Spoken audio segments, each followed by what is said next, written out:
The first thing people noticed was the sound. Not the loud kind you expect from a sports car, but a deep, patient hum, like something powerful waiting to wake up.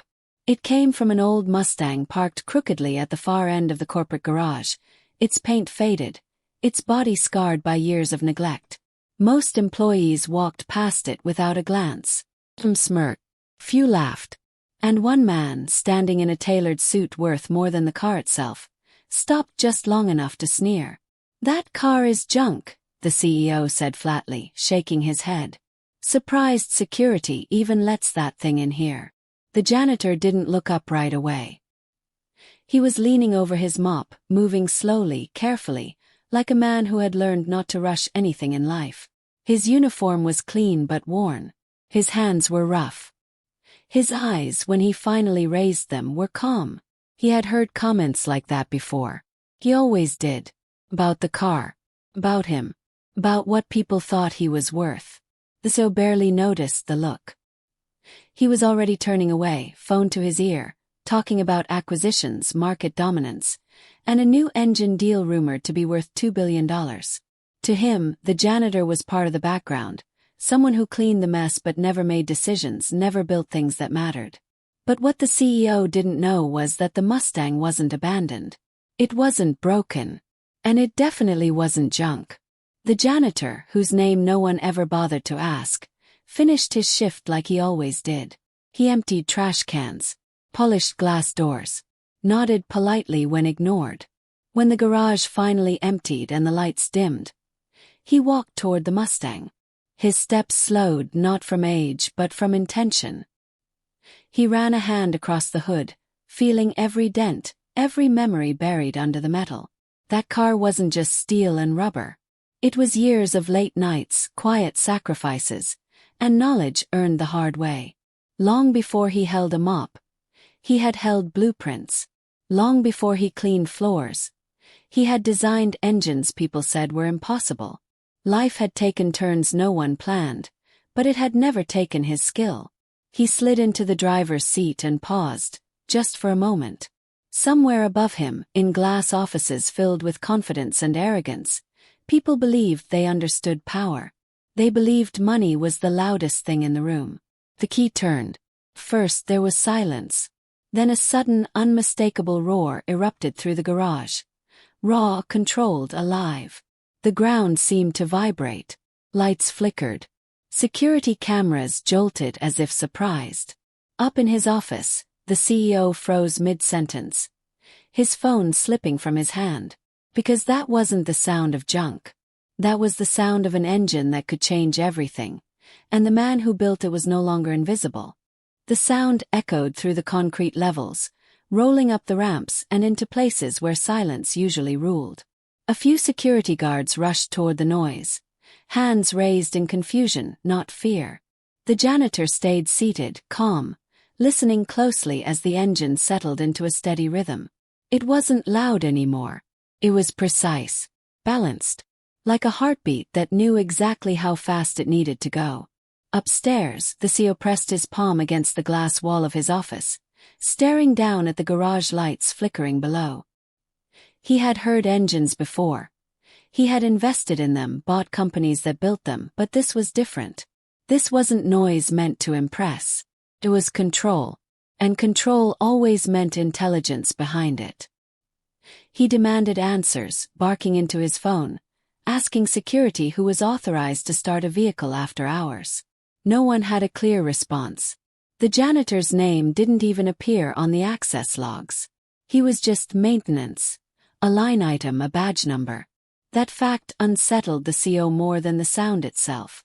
In the garage, the janitor shut the engine off and stepped out of the Mustang. The sudden quiet felt heavy. One guard recognized him and lowered his voice, asking if everything was all right. The janitor nodded politely, apologizing for the disturbance, as if he had dropped a box instead of awakened something powerful. He promised it wouldn't happen again. The guard hesitated, then walked away, still shaking his head. As the garage cleared, memories surfaced. Long nights in small workshops, hands stained with oil, sketches drawn on scrap paper when money was short but ideas were endless. Years ago, he had believed talent would protect him. That skill alone would keep doors open. He had been wrong. A single bad partnership, a company that folded overnight, and suddenly his name meant nothing. So he took the work that was offered. He kept his head down. He kept building quietly. The Mustang was never meant to be seen. It was a test bed. A place to try concepts no boardroom would approve. A hybrid of old steel and new thinking, built with patience instead of funding. He had replaced almost everything inside it except the badge on the hood. That badge reminded him of where innovation once came from. People, not titles. The CEO, unable to sit still, left his office and headed for the elevator. On the ride down, he replayed the sound in his mind. He thought about the $2 billion engine contract waiting on his desk, the one his engineers were struggling to finalize. Timelines were tight, the margins thinner than he liked. And now, somehow, a forgotten car in his own garage had shaken his confidence. When the elevator doors opened, the garage was nearly empty. The Mustang sat alone, innocent-looking again. The CEO walked around it slowly, eyes sharp, noticing details he had missed before. Custom vents, reinforced mounts, subtle changes no amateur would bother with. This wasn't junk. It was a question. From the shadows, the janitor watched, unseen, keys warm in his pocket. He hadn't planned to reveal anything. Not yet. But now the balance had shifted. The engine had spoken for him, and it had reached the one person who never expected to listen. The CEO stopped beside the driver's door, hand hovering just above the handle, unsure whether to open it or walk away. And in that moment, neither man knew who was about to lose more, the one with the power or the one who had built something far greater than anyone imagined. The CEO didn't touch the door. He stepped back instead, as if the car might react to him. For the first time in years, he felt unsure inside his own building. He signaled to security to pull camera footage from the garage, every angle, every second. He wanted to know who had turned that key and why no one had told him a machine like that existed under his roof. By morning, rumors spread faster than emails. Engineers whispered about the sound they'd heard. A few junior staff searched online forums, trying to match it to known performance builds, but nothing fit. The specs didn't line up. The frequency, the tone, the control, it didn't belong to anything on the market. Someone joked it sounded like a prototype that never got approved. No one laughed for long. The janitor arrived at work like always, pushing his cart down the hallway while conversations stopped around him. People looked twice now. Some stared. Others pretended not to. He felt it, the shift in the air, but he kept his eyes forward. Attention was dangerous. It always had been. He cleaned a glass wall outside a conference room where executives argued over delayed designs and rising costs. Words like over budget, risk, and failure floated through the door. Inside that room, the CEO slammed his hand on the table. Their flagship engine project was slipping, and every delay threatened the massive deal that defined his reputation. He prided himself on control, on seeing problems before they surfaced. But last night had exposed a blind spot. Something brilliant had grown right beside him, unseen. Later that afternoon, he ordered a quiet background check. Not on the car, on the janitor. The report came back thin. Too thin. A gap of years with no clear explanation. A few old patents listed under a different company name, long expired. Engineering credentials buried under legal jargon from a startup that collapsed a decade ago. It was enough to spark curiosity, not enough to provide answers. Meanwhile, the janitor found an envelope tucked into his cart. No name. Just a time and a conference room number. He didn't open it right away. He already knew who it was from. He also knew that stepping into that room would change everything he'd worked to keep quiet. At home that night, he sat in a small garage, lights low, staring at the Mustang. He thought about the past he'd tried to leave behind, the partners who took credit, the investors who disappeared when things got hard. He hadn't built the engine for recognition. He built it because the idea wouldn't let him sleep. Because some problems demanded to be solved, even if no one was watching. The next day, the CEO stood alone in the conference room, looking out at the city he believed he owned. The $2 billion deal loomed like a deadline carved in stone. His engineers were good, but they were boxed in by budgets and fear. What he needed now was a breakthrough. And breakthroughs, he was beginning to realize, didn't always come from the top. Down the hall, the janitor stopped outside the door, hand hovering near the handle, the same way the CEOs had hovered over the Mustang. Two men on opposite sides of power, both standing at a line neither had planned to cross. Inside that room waited questions no one was ready to answer, and an engine that had already proven it didn't care about titles. The door opened quietly, but the air inside the room felt heavy, like a storm waiting for a signal.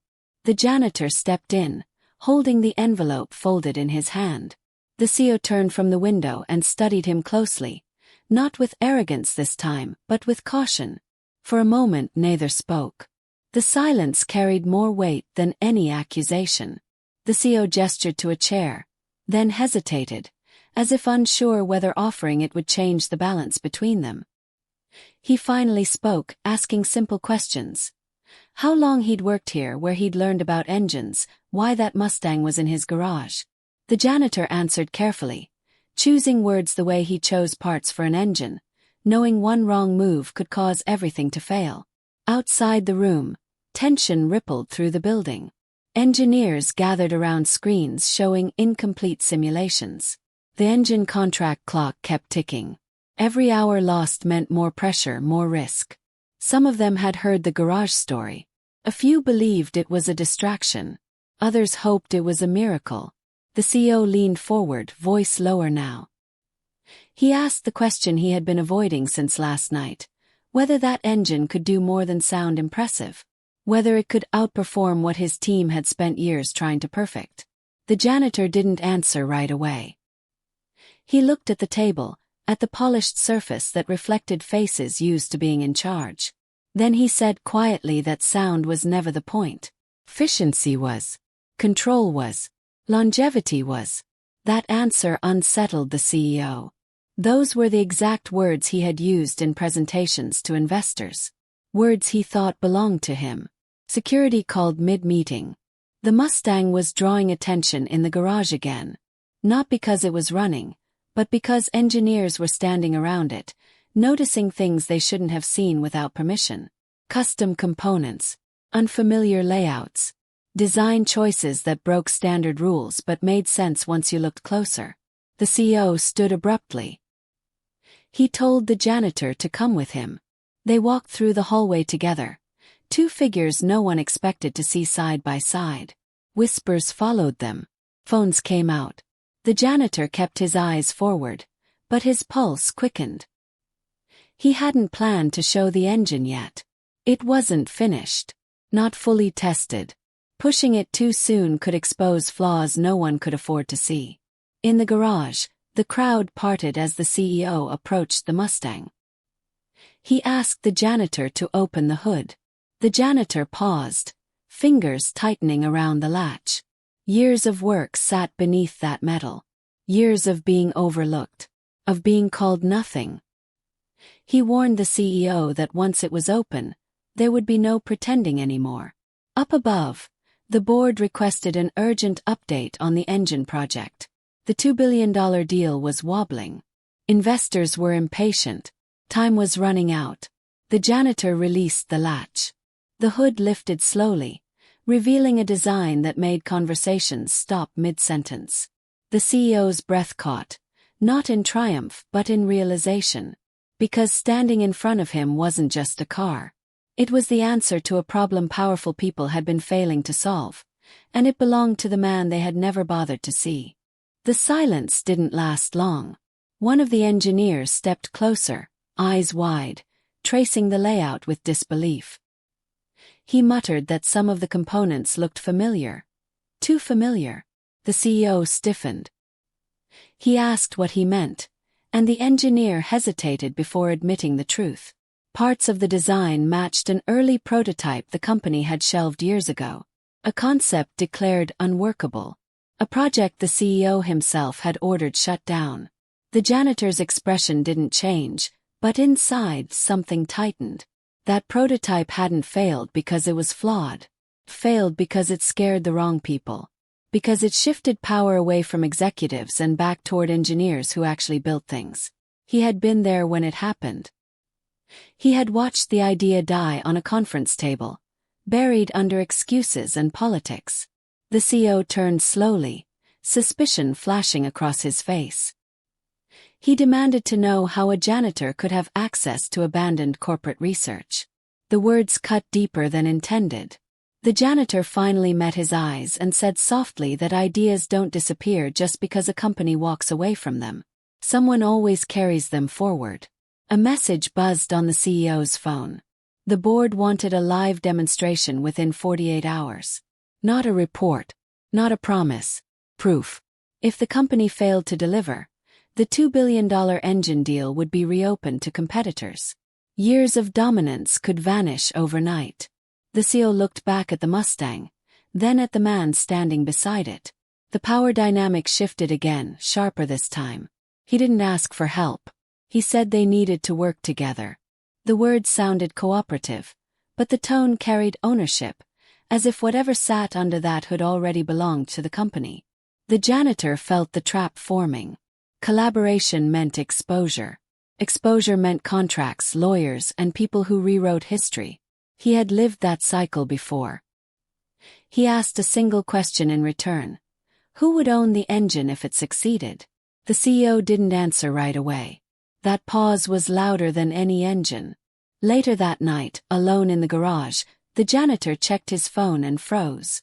A message from a name he hadn't seen in years. An old partner. One of the few who knew the full truth about the design. The message was short, urgent, and unsettling. Someone else was asking questions. Another company had caught wind of the Mustang.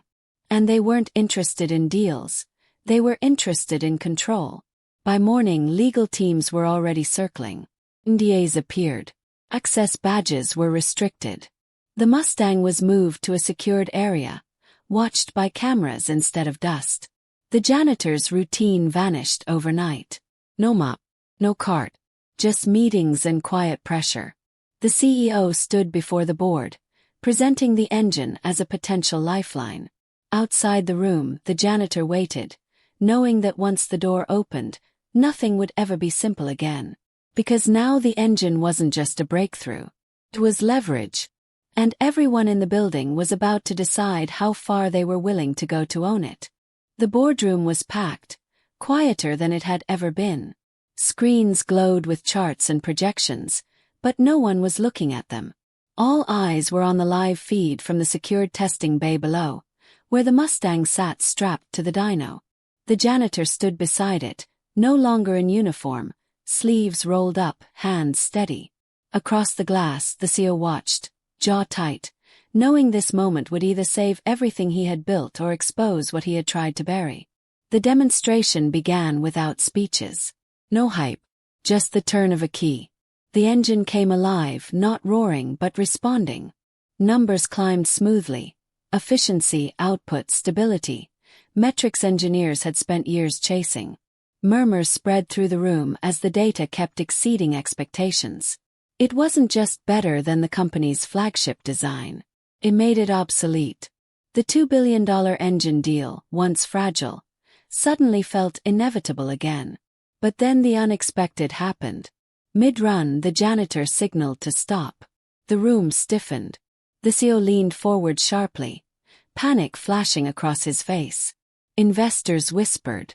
A halt at this moment could kill confidence. The janitor calmly removed his gloves and spoke. His voice carried through the speakers. He said the engine could go further, but not under the current terms. He explained that the design was never meant to belong to a single company. It was modular, adaptable, built to reduce cost and waste across industries. Locking it behind exclusive ownership would break the very principle it was built on. He revealed that the core patents had already been filed, not under the company's name and not under his own. The CEO's face drained of color. The patents belonged to a foundation. Years ago, after losing everything, The janitor had quietly set it up to protect independent engineers and prevent powerful players from burying innovation. The Mustang wasn't just a test bed. It was proof that the system could work without gatekeepers. Any company could license the engine. No one could own it outright. The board erupted. Some furious, some impressed. The CEO stood frozen, realizing leverage had shifted completely. He could still save the deal, but only by agreeing to terms that stripped him of absolute control. After a long, tense pause, he agreed. The deal went through not as dominance but as partnership. The company would manufacture. The foundation would oversee. The engine would change the industry, not crown a single king. Cameras shut off. Applause broke out, hesitant but real. As the room cleared, the CEO approached the janitor privately. He admitted he had mocked the car because it scared him. He offered a title, a corner office, a public apology. The janitor listened, then declined the office. He accepted a seat on the oversight board instead. Power without visibility, where real decisions mattered. The CEO nodded, understanding too late what respect actually cost. Days later, the Mustang sat back in the garage, unchanged, quiet again. But this time people stopped to look. The janitor walked past it, keys in hand, heading out as the sun rose over the city. His phone buzzed with messages from engineers around the world. The foundation was already growing. And the final twist came not with noise, but with silence. Because the most powerful engine in the world wasn't locked in a lab anymore. It was free. The weeks that followed felt unreal, even to the man who had lived through them. The company's headquarters buzzed with a different kind of energy now. Engineers walked with purpose instead of pressure. Meetings shifted from control to collaboration. The engine that once hid beneath the hood of an old Mustang became the center of a global conversation about innovation, efficiency, and fairness. And the man everyone used to call the janitor finally had his real name spoken with respect. The CEO kept his word. The public announcement focused on the breakthrough, not the ego. He acknowledged the mistake of overlooking talent based on appearance and title. It wasn't a grand speech, but it was honest enough to matter.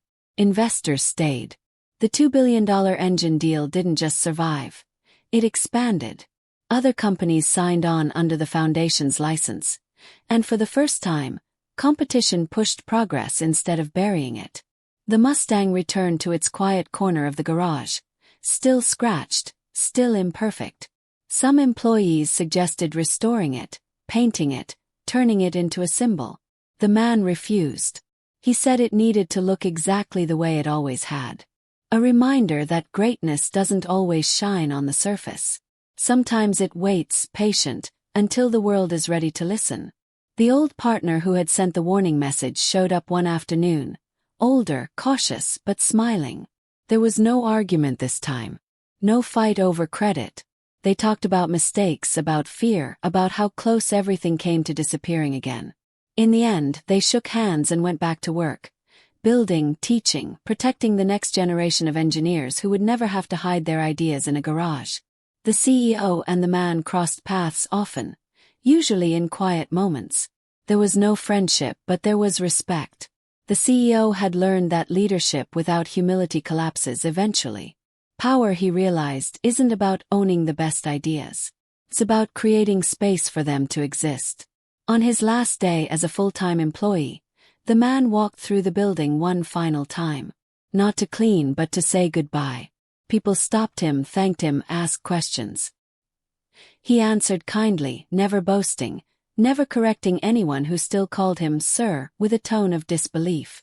That evening, he drove the Mustang out of the garage as the city lights came on. The engine hummed smoothly, steady and sure, like it always had. At a red light, a young mechanic in a nearby car glanced over and smiled, nodding in appreciation. The man nodded back. He didn't need recognition anymore.